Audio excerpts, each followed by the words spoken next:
Reopening. Businesses, churches, cinemas, theaters, and other places of entertainment, sports arenas, schools. What are the challenges that shuttered these places which thousands of persons attended before COVID struck? And what are the challenges that these places must overcome as they reopen or prepare for reopening? Joining me to take a look at this page we are being forced to be a part of are Reverend Samuel Nicolas, pastor of one of the many Brooklyn churches that have had to shut its doors, and Dheydra Lovell, a member of the Haitian American Business Network. Welcome to Brooklyn 45. Thank you for having me. Thank you. Thank you, Professor Taitt. I was going to say, as we look at this most unwelcoming news, but is this news welcoming or unwelcoming? Pastor, we begin with you. Is this news welcoming for your church and for the churches that you know? Well, first of all, thank you for having me on this program, Brooklyn 45. I remember when it started over 20 years ago, so I'm happy that the program is still functioning, that it is still moving forward and bringing informative information to our community. So the question at hand is, am I welcoming reopening? For one thing, reopening is that what are we reopening to? We're delving into a realm that we've never delved into before. People in my congregation, people in other churches, were still reluctant to fellowship with each other. We're still reluctant to embrace, talk to each other. We're still wearing our masks, even though some of us have been vaccinated. So we're moving into a different realm. It's a different realm. I'm not sure what we are reopening to. We're not sure if things are ever going to be back to normalcy the way it was prior to March of 2020. So normal it needs to be defined. So what is the new normal for us in terms of reopening our churches and our businesses? Thank you, Pastor Nicolas. And you did say that we've been doing this program for over 20 years. You were one of the first persons on Brooklyn 45 when we began. That's a long time ago. That's a long time ago. Yes. Well, we'll talk about that a little later, but let's get to you, Dheydra. And I'm going to ask you the same question. What's your response? I am actually excited to hear the news of reopening.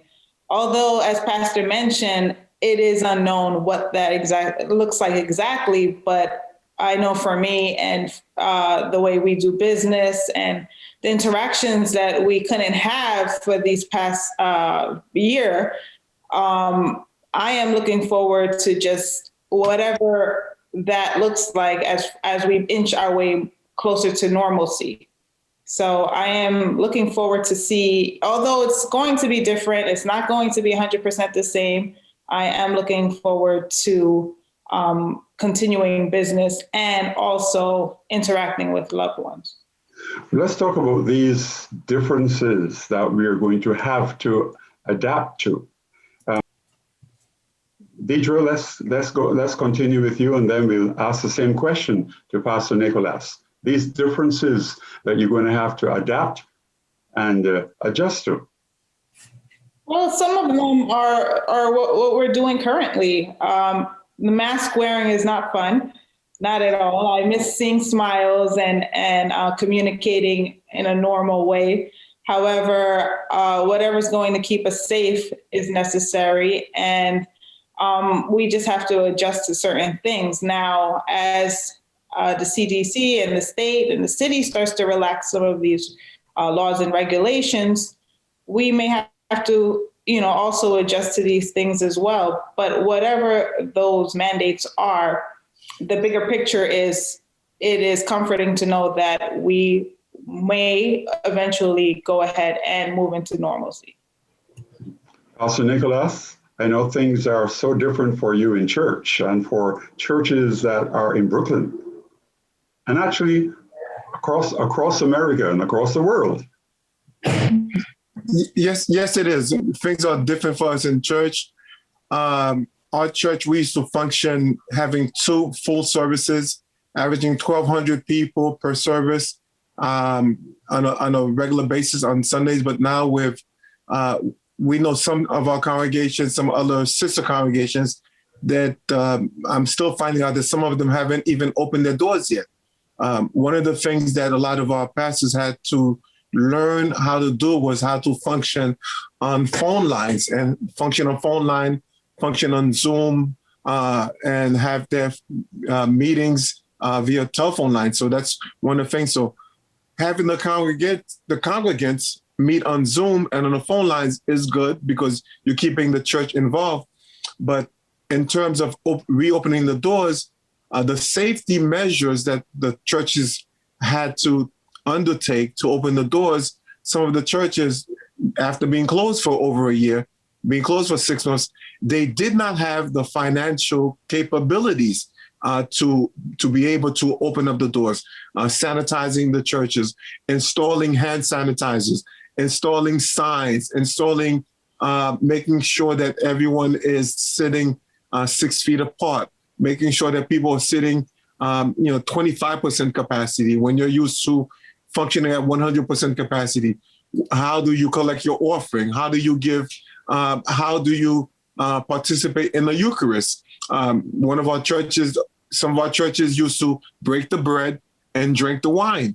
And when you have Good Friday, when people had Holy Thursday, when they had feet washing, so all those things they had to be thrown out because those things we could not do them anymore because of this new normal for us as congregants. And how is it for businesses that are part of HapNet, Dheydra? The businesses had a lot of things that they had to change. Just within our neighborhood alone, the reduction in customers primarily has driven, revenue down a lot. And because of the difficulties of getting the funding needed, and many people say, hey, we can just, apply to these SBA loans. But one of the things people don't realize is that SBA loans look at your personal credit score. Now, if your personal credit score, and a lot of people at this time, because of the horrendous effects COVID had, their credit scores went down. Payments couldn't be made. Credit card usage were skyrocketed. So all of these components affected their ability to even access those loans. So in essence, from the finance standpoint, which is pretty much one of the biggest parts of sustaining businesses, is conflicted. How are we and our businesses going to sustain and plummet their way through these current situations? So businesses throughout Hampden has been, many have survived, but many also businesses in the neighborhood have had to shut their doors. And that's something that realistically we have to realize, that despite the changes and the reopenings, there are still many challenges. Well, financing is very important for churches as well. Pastor, Reverend, how have your churches been affected, and how are they going to get beyond being in the red, which I know many churches are in right now? That is a very good question, and I'm not sure how the churches are going to get out of the red, because one of the things that I ask most of the time if I'm on meetings with other folks is that churches, if you look at the SBA, what the SBA has proposed with the small business loans, with these forgivable grants, forgivable loans, you have to have had employees. And most churches do not have employees like that, per se. You have to have a number of employees, and the number of employees that you have, and with the employees that you have, and then you are paying taxes on those employees. So people that are receiving 1099, most of the people in churches they're utilizing musicians. The musicians are giving 1099s for those that are able to do 1099s. So we have a network of churches that can even think about applying for SBA loans. So we have churches that are just closed and they just pastors are mortgaging their houses. Some pastors that remortgaging their houses, remortgaging their churches, and it's just they're just being creative in a sense and trying to figure out a way how to maintain. And one of the things that the pastors have done is that they have maintained their congregation, a segment of the congregation on the prayer lines. But praying on the prayer line does not translate into having financial income coming in on a Sunday or on a Saturday or on a Friday. Because when people they log into the prayer lines, that does not mean that they are logging in to different cash apps and different setups, that churches must have in order to receive finances electronically. So that hinders a lot of our smaller churches. And most of churches, they function under 100 people per Sunday. So a lot of the churches, I'm not sure what they're going to do, how we're going to do. And as a pastor that pastors to other pastors, it is something that, as I said before, where it's very difficult. We're just walking by faith and hoping that the Lord God will open up the doors of heaven for us, and that the government will have enough wherewithal to have umbrella organizations such as Habnet and other umbrella organizations that can tap in to SBA and then help the smaller churches that cannot apply by themselves. Dheydra, apart from being one of the key members of Habnet, which we talked about earlier, and which Pastor Samuel just referred to, you are an educator yourself, and you have a business. Talk to us very quickly about your business and how your business has been affected. Yes, I am an educational director at Garden of Knowledge Daycare and Learning Center, which is located in Brooklyn. It's a licensed preschool, and we've been open for 14 years. My mom, Nicolas Lovell, is the founder, and we proudly serve our community by providing high quality, stimulating educational experiences for our young ones, ages 2 to 5 years old. And we, unfortunately, through the mandates of the city, we had to close from mid-March 2019 up until, and we reopened in September. And what we had to do so that we're here and open to this day was to be creative. One of the first things we contacted our parents to see what would be the best way to continue our children's education without meeting. So we had to jump on Zoom like the rest of the world, and we created a virtual educational program based on the needs of the parents that would work for our children as well. And something that was different with our program compared to others is we also delivered classroom materials to the homes. And we understand as educators that children learn better with tangible items, not only through videos and whatnot, even though that was also included in our program, but we gave extra resources and guidance for the parents to work with their children each day. So we had to be creative, start a virtual program, that was one thing, start figuring out other ways to get income, which was to apply for specific loans and whatever was offered at the time. And the other challenges we had was employee retention. How are we gonna maintain our employees as we struggle to pay them, as they're going to also look for other ways to generate income for their households. So, and then also when we actually open, the additional, as Pastor mentioned, cleaning costs and services, and also adding other measures that we feel our children and families needed to sustain a great environment, a healthy environment, and also a protective environment for our staff and children. So all of these things were implemented in our reopening plan. What kind of response have you been having from your students and parents? I'm going to ask Pastor the same question as well. When you take their temperature, and then you ask them about their signs and symptoms associated with this COVID, what kind of responses are you getting? Our families have been really cooperative. Even before they came back, we prepped them. We informed them of the measures that we're going to be taking and what the requirements are. And also, what we've implemented is we have an app for our school so they can do it electronically at the door. So basically, and the communication part is huge.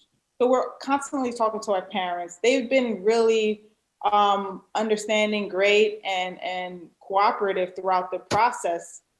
We haven't had much negative feedback as far as that goes, but they've been following the protocols every day, checking off my child doesn't have any symptoms. And if we notice anything, we are, like I said, huge on communication, and we've had a really good experience. We have a really great set of families here, and everybody's doing the best they can to make sure COVID doesn't spread throughout our school. Pastor Nicolas, you have a congregation of over 1,000, and many of the churches that you have relationships with don't have congregations of 1,000. They may have congregations of 500, 200, some of them less than 100. But how are they going to handle spot checking people as they enter these churches? So I'm going to talk to you about my congregation, and then I'll talk to you about our other member congregations. So one of the things that my congregation was able to do, beginning in January of 2020, our medical team, they saw this coming, and then they asked us for time on Sunday morning. When we were meeting on regular Sunday morning, our doctors and our nurses, they asked us for time on Sunday morning to talk about COVID-19, what was going to happen. They asked us to install hand sanitizer machines and started talking about it, how the virus is going to spread. So when the time came for the congregation to close on March 15, 2020 was the last Sunday that we met. March 22nd, 2020, our congregation, we segued when they told us that we could not open up with more than 10 people. What we did, we opened up online. We did not close. We closed the church to members, but we opened up our online services. We had 3 people from the praise team, 3 people from the multimedia, and 3 people from the band, and myself. That made 10, and we opened up online. So our online presence grew from 50 to 100 people to 3,000 to 4,000 per Sunday. So our medical team, they developed the segments that we had to they developed the paperwork that we had to submit, and we shared it with other congregations. And as hand sanitizers came to us, as masks came to us, as food came to us, we did not keep it to ourselves. We spread it to our other member congregations, and we gave it to them. And then, so every time they needed Eucharist material, they came to us and said, we ran out. What can you do? So being a big brother and a big sister, so we were there. And so we were there just making sure that we were funneling them with information, funneling them with whatever resources that they needed in order for some of our other sister churches to function. So in terms of being reluctant, our members were not reluctant because they had been pre-warned. So they came in, they took their temperature, they washed their hands. We had a couple of people that would come in and that would refuse to wear masks. And the congregation said, no, you cannot come in here without wearing a mask. If you're going to be in here without wearing a mask, then you have to leave. So those people, they began to understand that the congregation was very serious about them wearing a mask. They're very serious about taking temperature, very serious about doing contact tracing. And then we haven't had any issues in terms of people being reluctant because they were pre-warned from January 2020 to present, that we made sure that we informed them. Thanks to our medical team. Not thanks to me, but thanks to the medical team that the church had and that had the wherewithal to inform us that this thing was coming. Dheydra, Pastor, he had a medical team and he shared the opinions and the warnings of his medical team. What about HAPNET? Is there a medical team? Is there a medical team that will be available to members of your organization?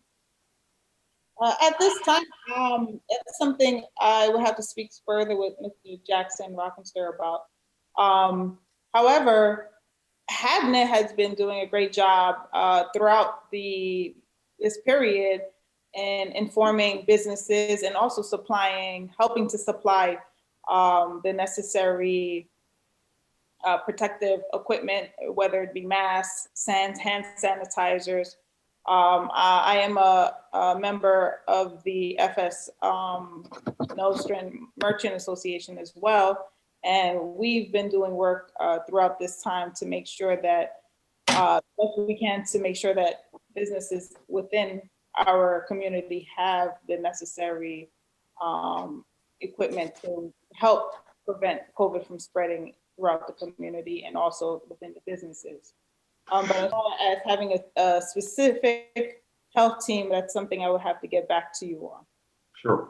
Well, we'd be happy to have you back. Okay. We have less than 2 minutes ago. The governor has said he is setting his sights on getting everything back to normal.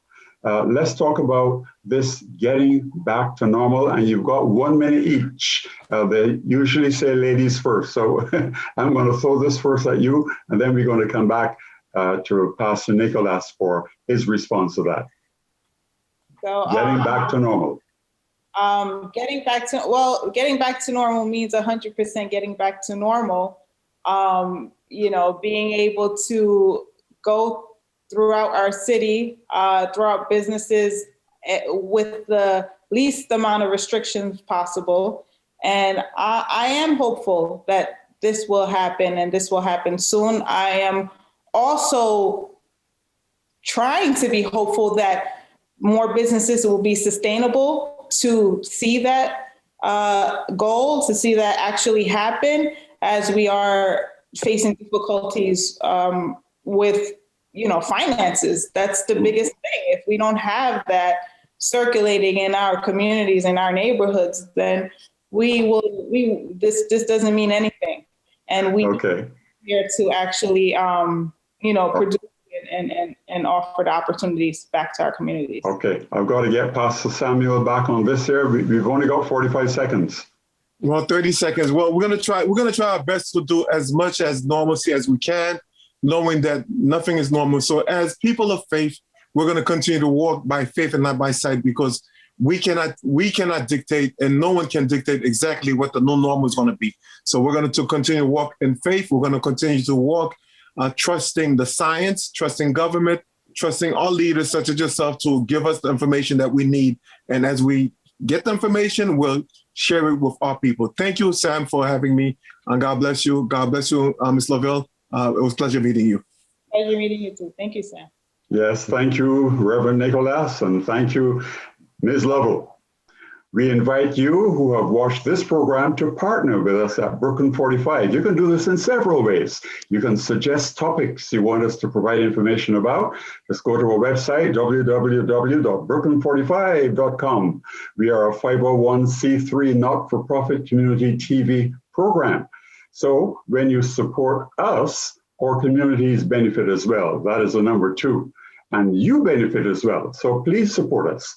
And tell everyone you know on social media about us. On behalf of our Brooklyn 45 team, I am Sam Taitt.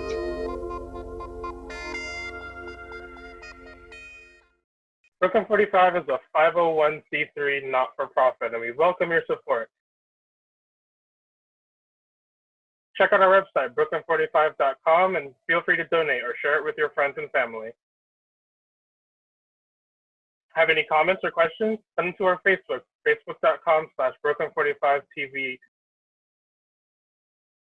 If you have any questions or topics you think we should cover next, shoot me an email over at brooklyn45tv@gmail.com. Thank you again for watching.